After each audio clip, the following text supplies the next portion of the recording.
Chris Heck is the president of business operations for the Philadelphia 76ers. He's always on brand, and now he's on the Boardwalk Honda hotline. Chris, what's happening, pal? How you been? I love that this on-brand thing actually is picking up some steam. Yeah, well, it always helps when you win, right? Sure thing. I want to start, I got to ask you right off that. I was sitting in the hockey press box last night. I want to know. It's high up there. That's high up there, but I appreciate. You should have contacted me, not Dave Scholler. Okay, I will keep that in mind for the next time. But I want to know, there was regular folks up there watching the game. What are they paying for a ticket up in that place? Oh boy, yeah, little standing room only action. Holy mackerel! I think it was about $100. Holy mackerel! Yeah, maybe 120. Well, pretty good. Yeah, and so, I mean, it goes to show the demand. Ask you what the demand for tickets and just, I mean, from everybody. I mean, obviously you had everything going on. Meek Mill's there last night. Little Dicky's there last night. You got Jeffrey Lurie there last night. I mean, this place has become the place to be. It's unbelievable. It's pretty wild. It's also like the new challenge. Who do you say no to? We've gone around and it's usually family members are first, they're out, and then you got close friends, they're out next. Paying clients usually get through, right? Right. So it's really funny though, because we have half the Philadelphia Eagles are begging to come out to games, and they're offering to pay and full price and everything else, and it's just like you're trying to make everybody happy, but great problem to have. I'll take it every single day. Yeah, by the way, Bernard Hopkins there last night too. I mean, the place was crazy. The atmosphere has been nuts. Let me, you look at the demand as we just talked about there, but the fact that everything has turned around so quickly. Because what I want to ask you now, how long have you been with the organization, not in your current role, but just in general? 5 years. So 5 years. Yeah, I mean, if you 5 days before Brett Brown. Okay, 5 days before Brett Brown. Now, I have heard, now I don't know how honest you can be or how much you want to share, but I have heard some just horror stories about how bad it was in terms of financially. How about when the thing was down, that it was pretty bad in terms of the team was taking a hit, that the patience because of that should be awarded in itself. Yeah, you know what? It was a different product. It really was, and not just the results of the wins and losses, but the team itself. But like, there was Josh Harris and David Blitzer. They bought the franchise 6 years ago, and but prior to that, it was not necessarily a robust operation, and we spent a lot of years bulking it up and preparing ourselves to be like a championship caliber team. And we feel like we're there. We've almost tripled the size of the staff. We've moved into the best, what we think is the best training complex in all of sports. And we have 250 employees. It's unheard of for a team in an arena. So it's really, they put the backing behind it and the patience, and I give them all the credit in the world. And Scott O'Neill really had the foresight to lay out the plan. Yeah, I think so we were all in. Yeah, I think it's funny because, as you guys, I'm sure, are aware that a lot of people like to give Sam a lot of credit. Brian gets some credit, Brett gets some credit, but I don't know that Josh gets the credit maybe for his patience through all this, because I think when you look at all these rebuilds that people are trying in the league right now, that a lot of people bail because the ownership just can't handle it. And I think Josh doesn't get the credit for saying, I'm going to stick through with this thick and thin. Yeah, no, and it was hard. I mean, I tell the story, it was kind of funny, but, the first my youngest kid is 8 years old when I started working here. And, he asked me that first year, he's like, Dad, we're going to make the playoffs right before the season started. And I start laughing. I don't even answer him. And then the next year I say no. The next year I say no. And then the fourth year, I'm like, no, we're going to actually be pretty good, but we're not a playoff team. And then this year was like, yeah, we're going to make the playoffs. So it was like Josh's patience is it's unprecedented with the successful ownership that's out there, the successful individuals that own franchises in any team. And his patience, along with David Blitzer, like these guys really, they're hearing it from everywhere, just like we were. And it's not for the faint of heart, but it was for the mission to be a championship contending team, and that is still the mission. Chris, this is Billy Osborne here. Great job, obviously.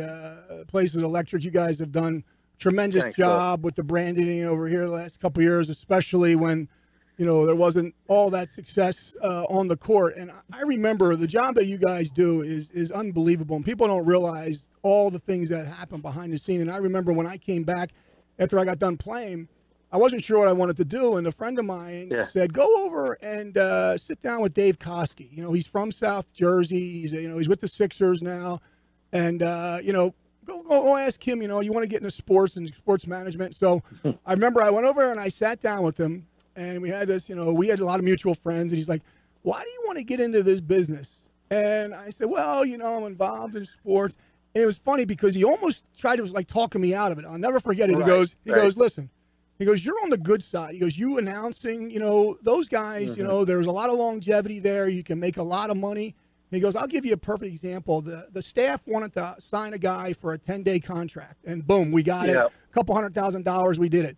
He goes, "I wanted to get a $2,000 raise for one of my people in my team, and I couldn't even get a $2,000 raise for one of my people that worked for me." He said, "So." He goes, "My wife at Xerox makes more money than me and works a lot less hours." So you really want to think about it, because it's not, I always say to people that when they think about the sports, they just see the games, and that's about 1% of the work week that you guys put in.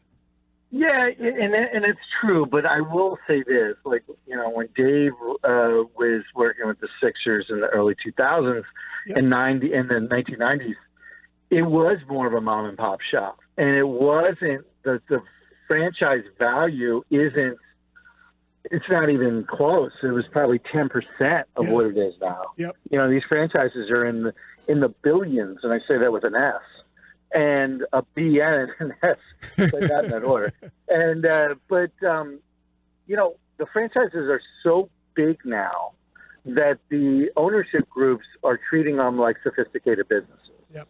And that was not the case. And trust me, I was working in the industry back then, and these were franchises that were run by 120 people, and everybody was rolling up their sleeves to do everything. And it's not like it's not gritty now. It's just so much more sophisticated. Pricing alone on tickets, the analytics. We have one department that works for Brian Colangelo that has an MIT graduates, Stanford graduates, and Harvard graduates, and all with their graduate degrees. And it's just a totally different game than what it was 20 years ago. Hey, Chris, what was yesterday like? I mean, it had to be a bonkers atmosphere, knowing that you could close it out and knowing the level of celebrity that was coming and all the hoopla surrounding yesterday's game. What was yesterday like in a day of the Philadelphia 76ers franchise? It's interesting. We've kind of it's been pretty poised. Like, people aren't freaking out, and I think it's because we did enjoy the run. It was a great journey. Even when we were a 10-win team, we just found different kind of enjoyment out of it on building something special. And it is very gratifying to see the fans all jump in on this. And to see the fans that stuck with us the whole time. Were you ever – because there were a lot of people when I did this show, Chris, that would say they're turning their back on the fans. You'll never get these people back. Yeah. You probably heard that a lot. Was there ever concern about that? Oh, of course. And that's why season ticket holders, we gave them a boatload of benefits, and we gave them discounts, and we gave them opportunities to do things they would never, ever get to do with a championship caliber team. So we had to change the product, and we invested a lot of money into the fan entertainment and into the brand, and actually making this something where they felt like they still get their money's worth. And the reality of it is they stuck with us, and our plan worked, right? So it wasn't tricking them. It was just giving them a different product holistically than what they have now. And everyone's very happy of the evolution and what the direction was. And we always said, Mike, we said, get your beachfront property now because it's going to be gone. And right now we have an 11,000 person waiting list for season tickets. Wow. Well, it's ridiculous. I can attest to that because a couple years ago I went to a game with a season ticket holder, and you guys were doing everything you could. We went upstairs. We had like this private area. There was probably a couple hundred people there. You brought Allen Iverson in to speak to everybody. Yeah, we got gritty for sure. You guys really did, and you guys were asking for patience. Like you guys were involving. I used to get a lot more free dinners back then with the. You did. It's true. Those days have sailed now. They don't need No that more, anymore. no Now the product takes care of itself. Man. It was packed last night. A lot of fun. Was. Chris Heck is the president of business operations for the Philadelphia 76ers, and we will see. Hopefully Milwaukee, so you get that extra home game and the home court advantage. But a Boston-Philly series would be fun too. I know. I'm torn. I'm definitely torn. And I guess at the end of the day, it doesn't matter how I feel because something else, the results will come as they come. But I would love to play Boston and get that buried Dr. J spirit back, not to mention Andrew Toney. So, but the Bucks, they're fun to beat up on too. And Jack Sigma, that guy Paul that won the Rookie of the Year, we're still mad about that. hey, one quick question for you, Chris, too, because you said something about it's a business and it's not the same.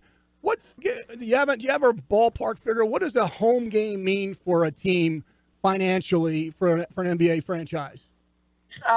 It's a little bit tricky, and is that a loaded question? I couldn't really give you a straight answer. Well, It is because there are revenue shares, and listen, we all benefit from it. The players, the teams, everybody benefits from it, and the fans benefit from it too, of course. It's not changing the franchise, but. Yeah, sure. We get. Not to mention, you guys are renting the building. Effort. You guys are renting the building, so it's not. That is true. Yeah. That is true. Yep. Our partners at Comcast, they do well too. Everybody benefits. It's all good. It's all good. Well, Chris, we will see you up there for the second round of the playoffs. And if we had this conversation 5 years ago, you would have laughed at me like you laughed at your son. Yes, I did, and it's fun. It's fun smiling all the time now. All right, bud. We'll see you soon.